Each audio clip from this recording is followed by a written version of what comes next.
Obrafour Rap will be here. Yeah. Obrafour, Rap Software. Yeah. We're right here. And we'll spend time with him today. Let's see if he can rap like them days, you know? Oh, I think he's still got even it? though my man these days is, Sarkodie and the manifest.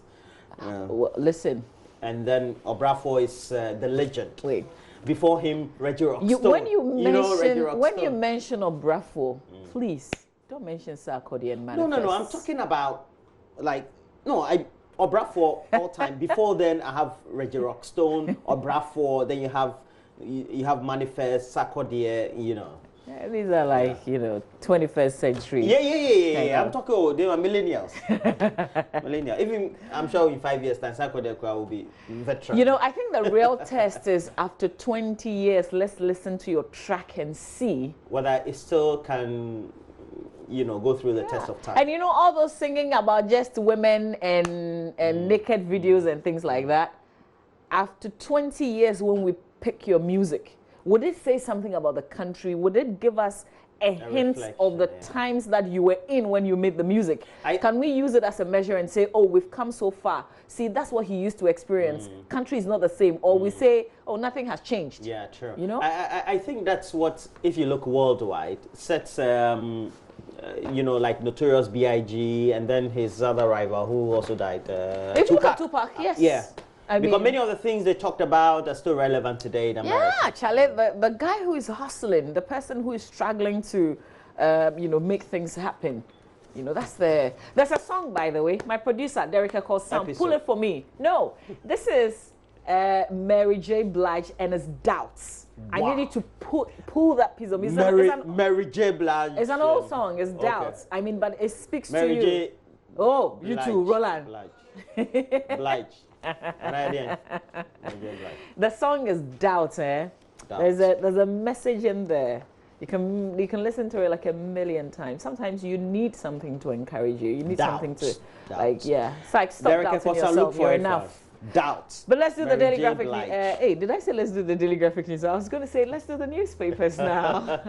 Well, we'll have to do the newspaper. So we'll start with the Daily Graphic. Yeah, the Daily Graphic, the Finder, the Statesman, the Times. That's what I'm reviewing. Let's begin with the Daily Graphic, like is a tradition. Front page of the graphic: University of Ghana Medical Center beefs up staff strength. Also, 1,500 lives lost to road accidents in 9 months. This morning on my stretch, which is the Pokwase in Sawam, Accra Road, 2 accidents on that stretch. So if you're watching and you haven't left home, well, just get ready. There's loads of traffic. Police doing their best to clear the road, but it still very much goes slow, even at the time that I left home. So like we say, if you don't really have anything urgent, you might want to just stay put and come into town a bit later on.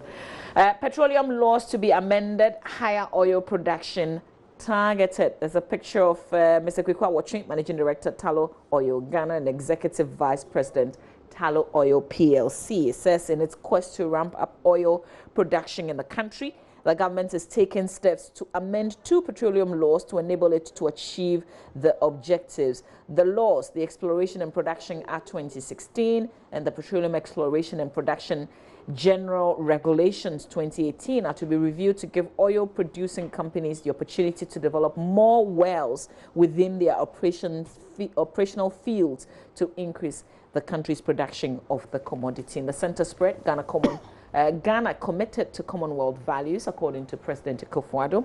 World Cities Day commemorated is also another story in the center spread. Prioritize investment in scientific research to achieve SDGs. And if we turn attention to the back page, President presents cash to stranded Ghanaian drivers on Benin-Nigerian border. Gifty Ando Apia visiting the country and bringing us a report. The story in the back page says the president has presented 450,000 CFA to Ghanaian drivers who are stranded in a town on the Nigerian-Benin border. The money is to help the drivers defray expenses they have incurred as a result of the border closure. The drivers have not been able to cross the border since Nigeria shut its border with Benin on August 21 this year. The situation has led to hundreds of vehicles, mostly articulated trucks, being locked at both ends of the border.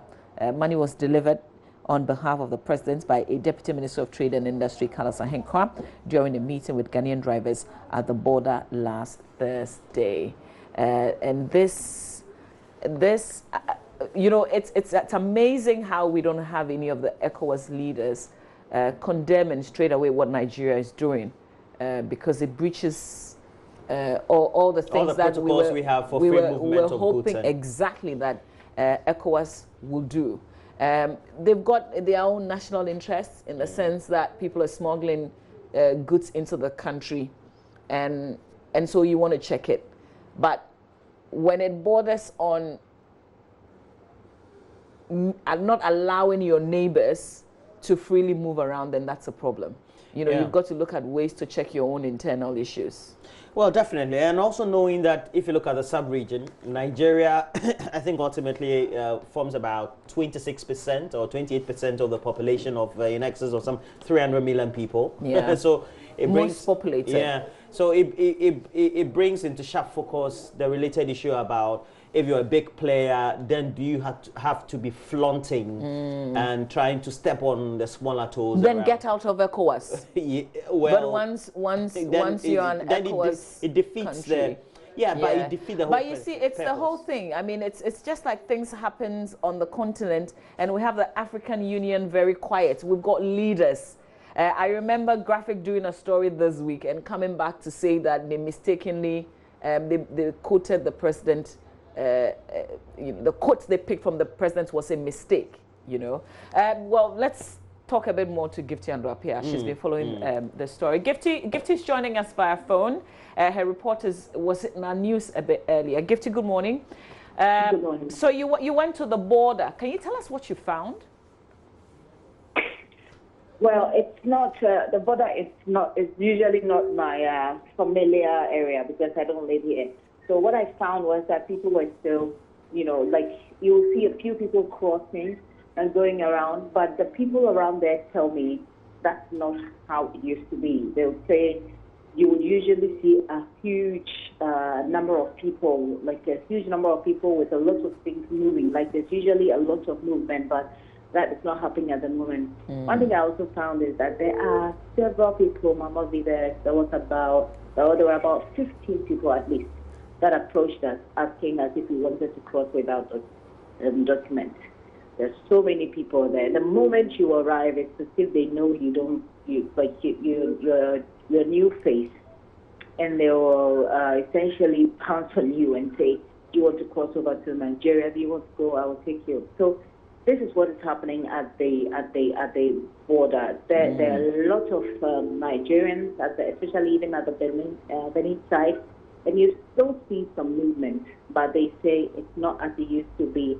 And you hardly see people going across the border with goods or with a lot of things. What you will see is a few people using either a tricycle or people carrying these on their heads. And you know that they're not using the approved route, as in they're not using the main border. They're going around the border to get into Nigeria. Gifty, these are some of the things that I've seen. Yeah. Okay, so Gifty, a deputy trades minister visited the area. We're told he carried an amount of money, in the name of the president, to give to owners of these trucks or the drivers who've been stranded. Explain how this is affecting us in Ghana. Well, before we came here, Kuta had raised some concerns about how it's affecting their members. They have indicated that there were a lot of their members who were stranded at the border. What I must say, Mavi, is that yesterday we were unable to cross over into Nigeria, but at the border on the Benin side, which is just essentially a very thin line between us and Nigeria, we did not spot Ghanaians. In fact, I went fishing around, nosing around, sometimes even pretending like I want to do business to find out if there are Ghanaians. I cannot at this point report that there are stranded Ghanaians there. We'll still make some more checks, do some more checks today. Hopefully we will find some, but at the moment we can't. What I've also learned is that I got in touch with UTA in Ghana and trying to find out from them where their members, if they know any of their members who have been stranded, and they confirmed to me that actually most of them have left and come back to Ghana. They say that some of them had to send their goods back, and I've also learned that some of them are using other means, like they found other alternatives to take their things out. I have not been able to meet any Ghanaian delegation, but what I heard this morning from some sources is that there has been a government delegation shuffling between Cotonou and Nigeria, Abuja to be specific, within the last few days. I'm yet to pick up any information as to what exactly they came to do. But obviously we know that from the Ministry of Foreign Affairs and from the Ministry of Trade and Industry, we heard that talks were still ongoing. I believe that this must be some of the talks. But I don't know specifically who came, and I don't know specifically what the business was, but I do know for sure that some government delegation has been to Ghana, has been to Cotonou and Abuja in the last maybe 2 or 3 days. So I give to you, what's the plan? What are we trying to do? Cross to Nigeria? Hopefully we're trying to understand the situation on both sides of the border. It's not been easy, Mamadi. The border is a very restricted area, as you are well aware of, so it's not been very easy. We're also trying to talk to people who live around these areas and to find out how it's affecting them. So we gone into the market, and it's for the short report that I brought. It was in the market, one of the biggest markets here. We tried to talk to the business people, and it's quite interesting. All the Beninois business owners were afraid to speak to us. I mean, I spoke to at least 10 people trying to get them to at least talk to us on camera and try and explain how it's affecting their businesses. None of them. We did, by the way, get some Nigerians who spoke very passionately, very angry, and calling out their own country for what's happening. So at the moment, what we're trying to do is still get some more information on the effects that this has had on businesses, and hopefully to go to the other side and see if we can find some Ghanaians who are stranded. Okay, Giftiano Apia, we'll leave it here. She's head of our security desk, and she will be telling us about the situation firsthand as she is in Benin now. But we know that Nigeria has requested that Ghana should furnish it, according to the story on the back page of the Daily Graphic newspaper, furnish it with details of the company's tracks and nature of goods that were being brought to their market. So this is a developing story. Very unfortunate, though, considering we're all one in terms of ECOWAS, and there's supposed to be free movement of goods and services and people, if you like. Let's do the Ghanaian Times newspaper front page. Irate traders close shops of foreign retailers in Kumasi. And this is kind of fallout of what's happening in terms of the closure of the border. Interesting, the reports coming from Kumasi yesterday, that in terms of our own local laws, and I'm sure you've heard a few times that we've got a local law that does not permit foreigners to deal in certain retail products. Yes, to go into retail at all. So what they have done is to capture that section of the law. They come to you and they ask you to read it. And when you read it, they say, okay, so you close your shop because you are going against a certain law. And then they paste that notice on your shop. That's the report that was coming from Kumasi yesterday. Very interesting. It's not supposed to be so. I mean, if they're breaching our laws, there are enforcement agents who are supposed to be doing that. And we've talked about how we should clear, really, I mean, what do we want to go with? Is it what ECOWAS says or what our internal laws? So they say, okay, so look at what Nigeria is doing. Nigeria is protecting its own. So we've got to also do the same. So that's why they're doing this. Full details of that story is on all of us signed protocols, right? Yeah, but we're not respecting what we sign. Ghana remains committed to Commonwealth, according to the president. Be vanguard of truth, not mouthpiece of politicians, according to former President Rawlings.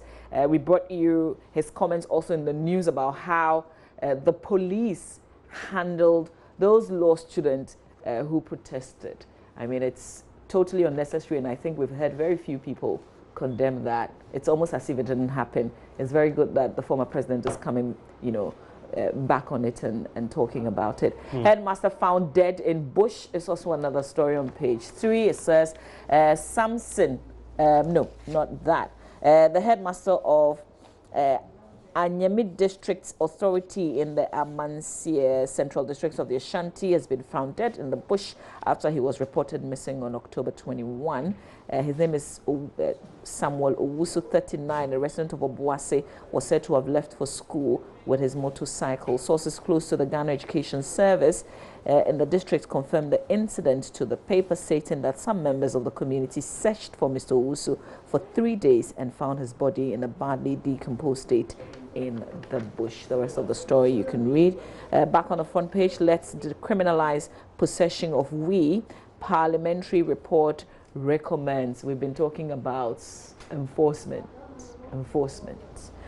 Kidnapping of 2 Canadian women, accused claims police took his money. So Samson Aglalo, one of the 4 persons charged with conspiracy to commit crime and kidnapping of 2 Canadian women in Kumasi, yesterday alleged that the police has not given him all the money they took from him when he was arrested. U.S. House in first vote on Trump impeachment probe on the back page. Nkrofo resident demonstrates over bad roads. Residents of Nkrofo in the Lembele district of the Western region yesterday went on a demonstration to protest, and that's on the back page of the Times, to protest against the bad nature of their roads. They bent lorry tires and felled a tree to block the road from Esiama to Nkrofo to prevent vehicles from passing. The road from Esiama through to Asasetre is ridden with deep potholes filled with pools of rainwater, making traveling very difficult, obviously. The Finder, real quick front page. Protects journalist. J.J. Rawlings makes passionate appeal, wades into mass law school failure saga. Also review age limits on insurance products, according to Professor Akosa. Government must investigate sources of wealth of citizens. No guns on campus. At the KNUST. The Daily Statesman, over 300 dams near completion and the One Village, One Dam. Alan campaigns for second term for Kufuado. It must be yes on December 7. NPP rallies support for upcoming referendum. Let's do the Daily Dispatch next.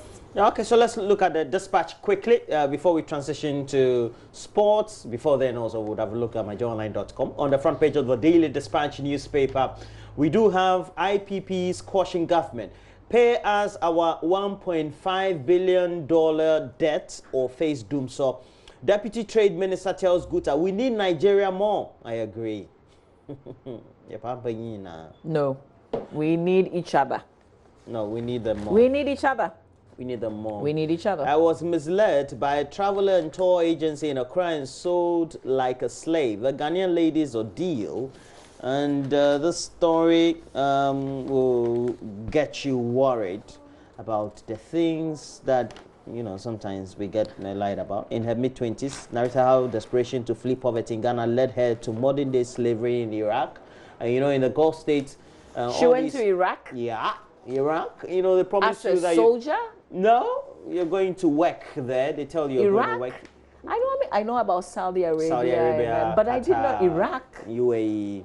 Really? I don't know. Sometimes the lack of awareness and education sometimes leads us to. So she went to Iraq? Because if you know the situation there, when somebody is promising you heaven, you get to know that heaven really is not available. I mean, Qatar, Saudi Arabia, but even then, Kuwait. You go and perform menial jobs. I get it, but Iraq.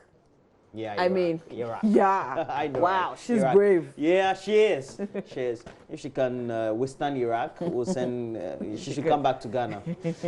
Daily Guide has on the front page: police arrest Reverend Obofo over we, and we know that there's been this video of a church service of the Osofo, in which part of one of the things God. Telling pastors to tell their congregants to be smoking weed. So he was asking people to smoke it? No, there was this particular guy to smoke the weed. No, in terms of this arrest? Yeah, he told the gentleman to smoke the weed, and the gentleman had a puff. The he video handed it to. I haven't seen the video has gone viral. Wait. You haven't seen the video? No, I haven't. It says the founder and leader you of Ghana? Anointed Chapel International, Reverend Francis Entry, popularly called Reverend Obofo, has been arrested by the Accra Regional Police Command. He was said to have made a church member smoke dried leaves suspected to be Indian hemp during a church service recently. The incident was captured on video, which has since gone viral on social media. The arrest followed a directive from the Inspector General of Police. What did I say, Obofo? Obofo. James Opombwenu. No, that's not the pastor. This is the IGP. After a video which had gone viral, captured the man on God, directing the church member to smoke the substance openly in church. Reverend, what did they say? Obofo. Obofo. Yeah, I call it Obofo. Almost Obofo. Obofo. Oh, you guys are confusing me. Obofo. Obofo is angel. Bofo is hunter. Yes. Ah, okay. Whichever one. Was arrested on Wednesday. Angel hunter. And has since been granted police inquiry bail for further investigation. I tell you what, did they test the weed though? What was suspected to be weed? But the gentleman was smoking the thing. Massa, it could in the video. It could turn out like to be normal grass. Please, with Massa. Anything is possible. Once it is suspected. It is suspected. Don't Jesus Christ comes in. Don't rejoice yet. Anyway, so we have to take a break. Benedict Owusu is ready. We have the fixtures for this weekend. Forget about what happened in the League Cup this midweek. Oh, which one are you talking about? The 2-1 Chelsea Manchester United? We're taking a break. We'll be right back of with course. sports. We better take a break.